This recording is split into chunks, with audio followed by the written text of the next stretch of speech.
বন্ধু আমার এবার ভালো রেজাল্ট হয়েছে, আমি এবার একটা ভালো কলেজে ভর্তি হবো। তুই রেজাল্ট ধুয়ে পানি খাস। এই সর।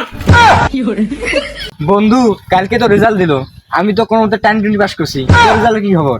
আমার তো একই অবস্থা, আমিও 10-20 পাস করছি। ফাইম তো ভালো স্টুডেন্ট, তোর তো দেখাই পাওয়া যায় না ও কি করতেছে। চল তো দেখি একটু। ভাই তো ভালো স্টুডেন্ট, পরীক্ষার আগে ওর তো চাপা ধরে ওটা চাপা গেছিল না, ও তো বলছিল যে ও A+ পাবে, গোল্ডেন পাবে। এখন রেজাল্ট খারাপ হওয়াতে চকচন্দা নাকি পড়ে আছে নাকি। আরে না, ও তো ভালো স্টুডেন্ট, ও তো ফেল করতেই পারে না, ও না খুশি চালে ঘুম পাড়তেছে। চলো তাহলে দেখে আসি। আরে ওই তো বন্ধু আসতেছে। বন্ধু তো রেজাল্টের কি খবর? বন্ধু আমি গোল্ডেন পাচ্ছি বন্ধু, তোদের কি খবর? 10-20 পাস করছি। তারপরে একই কথা টানি তুই ধরো বন্ধু, আমার এবার ভালো রেজাল্ট হয়েছে, আমি এবার একটা ভালো কলেজে ভর্তি হবো। তোদের তো সিল মারিতেও নিবে না রে। হমন্দি কয় কি রে?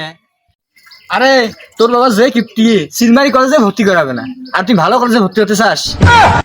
আর তোর রেজাল্ট ভালো হয়ে লাভ কি? তোর বাবা তোকে কাজে দিয়ে পাঠাবে। তুই রেজাল্ট ধুয়ে পানি খাস।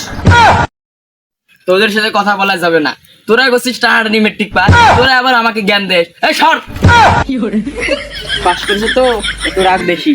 যে ভাব দেখায়। এই চলো। আমি চাইলাম কি আর হইল কি, আমি ভাবছিলাম যে টানাটানি করে পাস করবো, 3 পয়েন্ট পাস করবো, তাহলে ফেল করবো, কাজে দিয়ে পড়াইলে এ গোল্ডেন বলে পাওয়া লাগে। বলে ভালো কলেজে ভর্তি হইব, আবার চ্যাংরা মেয়েরা দেখলে বলে কয় মিষ্টি খেলেন না আঙ্কেল, মিষ্টি খেলেন না, মিষ্টি গাছের গোটা মিষ্টি খেলেব, আগে বাড়ি যাই সাম ফুটে বয় ভাইয়ের বন্ধু না দেখলেই তো আবার মিষ্টি খেতে যাইব, তাড়াতাড়ি ভাগা লাগে। কিরে বন্ধু, তো ফাইভের বাবা না? হ্যাঁ, ফাইভ তো গোল্ডেন পাইছি, চল মিষ্টি খেতে যাই। যে রাগান্বিত দেখা যাইতেছে তোকে আর তুই মিষ্টি খেলে। ও আঙ্কেল, হ্যাঁ বাবা, আপনার ছেলে তো গোল্ডেন পেয়েছে। ও দাদা মিষ্টি খেলে লাগবো? হ্যাঁ মিষ্টি। তাহলে বাজারে দেখা করেন বাবা। বললাম না খালি পেরা কিসের মিষ্টি, আর বাড়িতেই বাড়াবো না, আর বাড়ি যায় ছেলেকে টাইমে বাইক হয়েছে।